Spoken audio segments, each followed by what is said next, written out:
మొదట మీరు గ్రామాలు తిరుగుతుంటారు అనేక సరే ఆంధ్రాలో ముఖ్యంగా రాయలసీమ జిల్లాలైతే ఎక్కువగా విరివిగా తిరిగినటువంటి అనుభవం. గ్రామాల్లో మత మార్పిళ్ల వల్ల జరిగినటువంటి పరిస్థితులను గతంలో ఉండేటువంటివి మారిన తర్వాత ఎట్లాంటి స్థితులు ఉన్నాయనేటువంటి దాన్ని మీరు విశ్లేషించగలుగుతారు?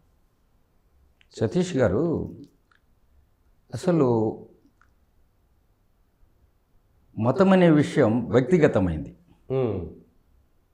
వాస్తవంగా మన సనాతనమైన ధర్మంలో ఏకం సత్విప్రా బహుధా వదంతి, సత్యం అంటే భగవంతుడు ఒక్కడే అనేక రూపాల్లో కొలుచుకోవచ్చు.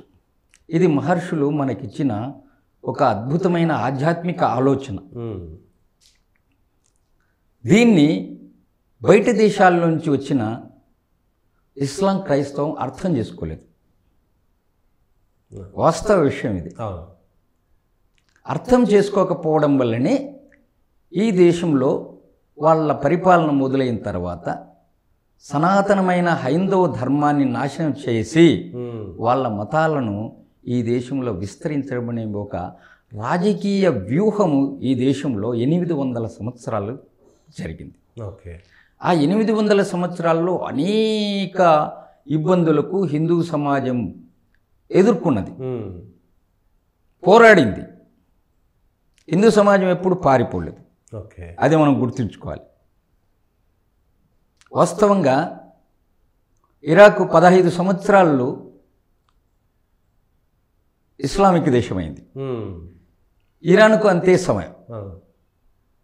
మరి భారతదేశము 800 సంవత్సరాలు ధర్మానికి అధర్మానికి పోరాటం చేస్తూనే ముఖ్యంగా హిందూ సమాజం నిలబడగలిగింది. అయితే ఇక్కడ నాకు తెలిసి స్వతంత్రం వచ్చిన తర్వాత భారతదేశంలో గ్రామాలు మత మార్పిడి జరిగింది.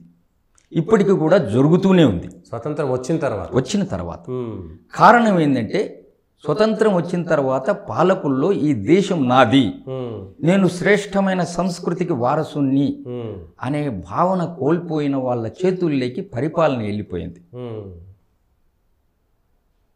మీకు తెలుసు, జవహర్లాల్ నెహ్రూ గారికి ప్రధాని కావడానికి 15 రాష్ట్ర కమిటీల్లో ఒక్క రాష్ట్ర కమిటీ కూడా ఆయన్ని సపోర్ట్ చేయలేదు. దేశమంతా కూడా సర్దార్ వల్లభాయ్ పటేల్ ప్రధాని అయితే దేశానికి మేలు జరుగుతుంది. పైగా అప్పుడే మతం ఆధారంగా దేశం నుంచి 2 విభాగాలు, తూర్పు పాకిస్తాన్, పశ్చిమ పాకిస్తాన్. ఇప్పుడు తూర్పు పాకిస్తాన్ బంగ్లాదేశ్ అనే పేరుతో ఇప్పుడు ఒక దేశంగా కొనసాగుతుంది. మొన్న మీరు చూశారు, అక్కడ హిందువులపైన వాళ్ళు Awami League, Muslim League, Bangladesh Nationalist Party, Awami League వాళ్ళకు జరిగిన సంఘర్షణ అది. ఆ సంఘర్షణలో హిందువులను బలిపశువులు చేశారు. దురదృష్టం ఏంటంటే, పాలస్తీనాలో ఏదో జరుగుతుందని మన వాళ్ళు పెద్ద ఆందోళనతో కొన్ని రాయలసీమ ప్రాంతాల్లో కొంతమంది ఉపాధ్యాయులు, ముఖ్యంగా హిందూ ఉపాధ్యాయులు పాలస్తీనా కోసం ర్యాలీలు చేశారు. కానీ భారతదేశంలో భాగంగా ఉండి 1947 వరకు మన దేశం నుంచి మతం ఆధారంగా ఇడిపోయిన బంగ్లాదేశ్లో హిందువుల గురించి వీళ్ళు ఎప్పుడూ ఆలోచన చేయలేదు. కారణం తెలియదు.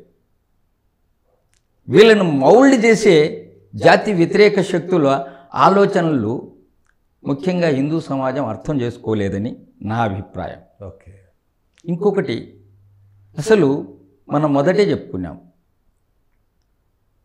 ఏ ముస్లిం కూడా తన ధర్మానికి అన్యాయం జరిగితే, నష్టం జరిగితే ప్రతిస్పందించకుండా ఉండడు, అతను ఏ రాజకీయ క్షేత్రంలో ఉండినప్పటికీ. కానీ దురదృష్టం ఏంటంటే, ఈ దేశంలో స్వతంత్రం వచ్చిన తర్వాత పాలించిందంతా కూడా లౌకికవాదం ముసుగు వేసుకున్న హిందువులే. ఈ దేశం సంపదలన్నీ కూడా అనుభవిస్తున్నది హిందువులే. మరి ధర్మం గురించి ఆలోచన చేయడంలో వాళ్ళు వెనకబడిపోయారు. వాళ్లకు ధర్మాన్ని గురించి ఆలోచన చేయకపోతే ఈ దేశానికి ఏం నష్టము అనే స్పృహ కూడా మన దేశ రాజకీయ నాయకుల్లో పూర్తిగా లుప్తమైపోయింది. ఏం నష్టం జరుగుతుంది ధర్మం గురించి ఆలోచించకపోతే రాజకీయ నాయకులు ఏం నష్టం జరుగుతుంది?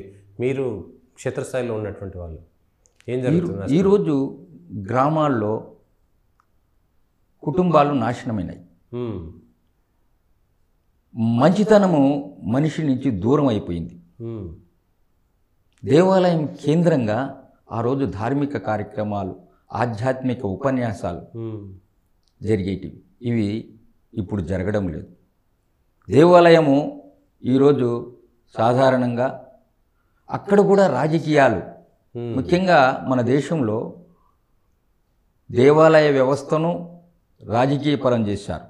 ముఖ్యమైన ఇటీవల మనకు హిందూ శంఖారావం పేరుతో జనవరి 5వ తేదీ అద్భుతమైన ఒక కార్యక్రమం జరిగింది విజయవాడ కేంద్రంగా. అది ఆ సమావేశం జరగడానికి కారణం ఏంటి? హిందువులు ధర్మబద్ధంగా కాకుండా ఏదైతే ధర్మానికి విరుద్ధమైన భావజాలముతో వెళ్ళడం వల్లే దీనికి కారణం మన రాజకీయ నాయకులు. భగవద్గీతలో యదదాచరది శ్రేష్ఠ తత్ర దేవో తరోజన సయత్ ప్రమాణం కురితే లోకస్థ ధనువర్తతే అని కృష్ణ భగవానుడు చెప్పినాడంటే శ్రేష్ఠులు అంటే ఈ దేశ పాలకులు. ఓకే. శరీరానికి హార్టు ఎంత ప్రధానమైనదో ఆ హార్ట్ సక్రమంగా ఉంటేనే శరీరంలో అన్ని భాగాలు పనిచేస్తాయి. ఇది మనకు తెలిసిన సైన్స్ చెప్పే విషయం. భగవద్గీతలో ఇదే చెప్పాడు. సమాజాన్ని ఎవరైతే నడిపిస్తారో వాళ్ళు సక్రమంగా లేకపోతే,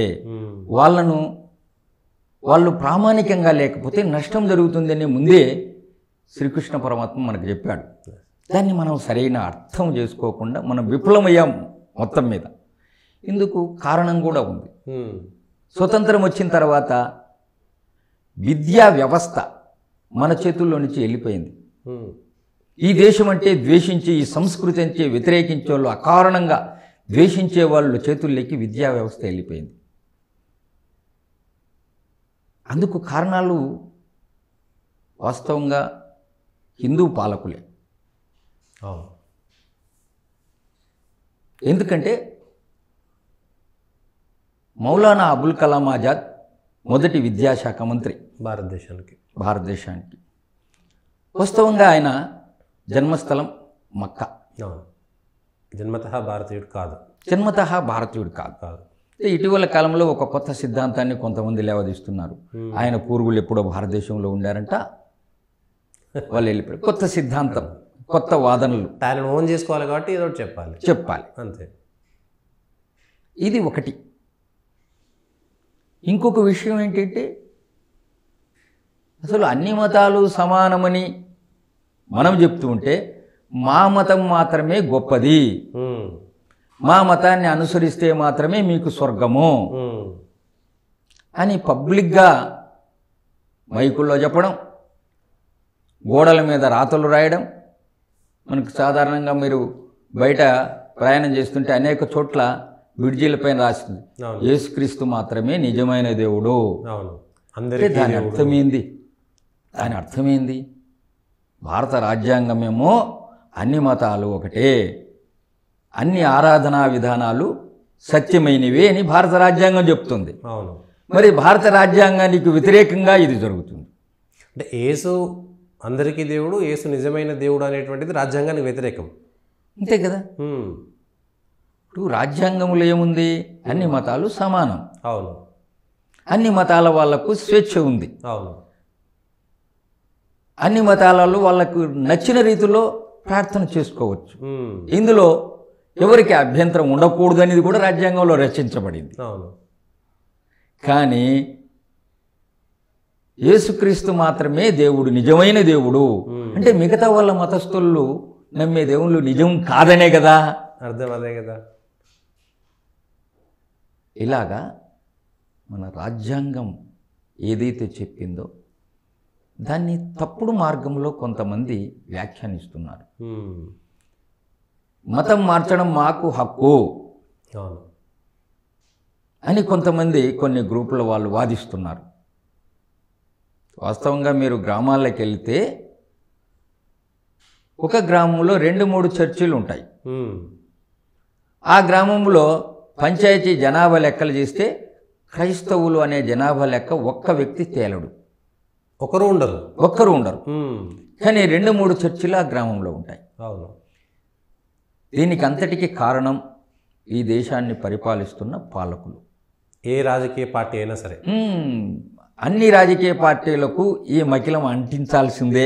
అంతే. ఈ తప్పిదంలో అందరికీ భాగస్వామ్యం ఉంది. ఇంకొక విషయం కూడా, ఇంత గ్రామాలు మత మార్పిడి జరుగుతున్నా వాస్తవంగా వాళ్ళు ఆదివారం చర్చికి వెళ్తారు. అవును. ఒక విషయం మీకు తెలుసో తెలియదో నేను చెప్తాను. ఆదివారము పనికి పోయే వ్యక్తి చర్చికి పోవాలంటే 10,000 ఇచ్చినా పనికి రాడు, చర్చికి వెళ్తాడు. అంటే మతం పైన ఎంత నిబద్ధతను నూరిపోస్తున్నారు ఈ దేశంలో కొన్ని సంస్థలు. ఈ సంస్థల వెనక కొన్ని దళిత సంఘాలు, అంబేద్కరిస్టులు, బౌద్ధిస్టులు, వీళ్ళ వెనక ఇంటర్నేషనల్ ఆర్గనైజేషన్స్. ఓకే. అంటే పేరు మాత్రమే దళిత సంఘాలు.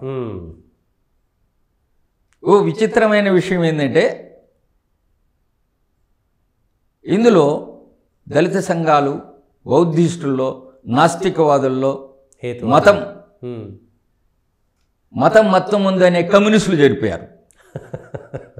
వాస్తవంగా మతాన్ని అంగీకరించరు కమ్యూనిస్టులు ప్రపంచ దేశాల్లో, మన దేశంలో కాదు. వాళ్ళు ఈ మత మార్పిడి గ్రూపుల వెనకల్లా వాళ్ళు పనిచేస్తున్నారు. చిత్రం ఏంటంటే, ఈ దేశంలో హిందూ సమాజంలో ఉండే చాలామంది రాజకీయ నాయకులకు, అధికారులకు ఈ విషయం తెలిసినా వీళ్ళు మిన్నకుండిపోతున్నారు. కారణం ఏంటంటే, ధర్మం గురించి ఆలోచన చేసే ఆలోచనలో నుంచి మన దేశంలో పాలకులు, ప్రభుత్వ అధికారులు దూరంగా జరిగిపోయారు. అంతే. అధికారము ఎవరైనా ప్రయత్నం చేస్తే ధర్మబద్ధంగా జీవించాలా, మత మార్పిడిలు అవసరం లేదు. ఏకం సత్విప్రా బహుధా వదంతి, సత్యం ఒకటే అయినప్పుడు ఒక మతంలో ఉన్న నా మతంలోకి రమ్మని పిలవడం ఏంటి? ఇది ధర్మానికి విరుద్ధమైంది. పైగా ఈ హిందూ ధర్మము అన్ని మత ఆలోచనలో శ్రేష్టత్వాన్ని తీసుకోమంటుంది. ఎక్కడ కూడా మన మత గ్రంథాల్లో మాదే గొప్పది, మా ఆరాధన విధానమే శ్రేష్టమైంది అని ఎక్కడా చెప్పరు. రాష్ట్రీయ స్వయం సేవక సంఘం ఏకాత్మతా స్తోత్రంలో, ఏకాత్మతా మంత్రంలో సయ్యేకయేవా ప్రభురద్వితీయ అంటే పరమేశ్వరుడు ఒక్కడే, అద్వితీయుడు అనే ఏకత్వాన్ని అక్కడ కూడా చెప్తారు. కాబట్టి ఇలా దేశంలో మత మార్పిడులకు అంతర్జాతీయ సంస్థలు, ఈ అంతర్జాతీయ సంస్థల నుంచి వచ్చే నిధులు స్వతంత్ర వచ్చిన తర్వాత పాలకులు వాటిని తమకు అనుకూలంగా మలుచుకున్నారు. ఆ నిధులను, ఓకే, డబ్బులను మలుచుకున్నారు, వాళ్ళని ఓటు బ్యాంకుగా మార్చుకున్నారు.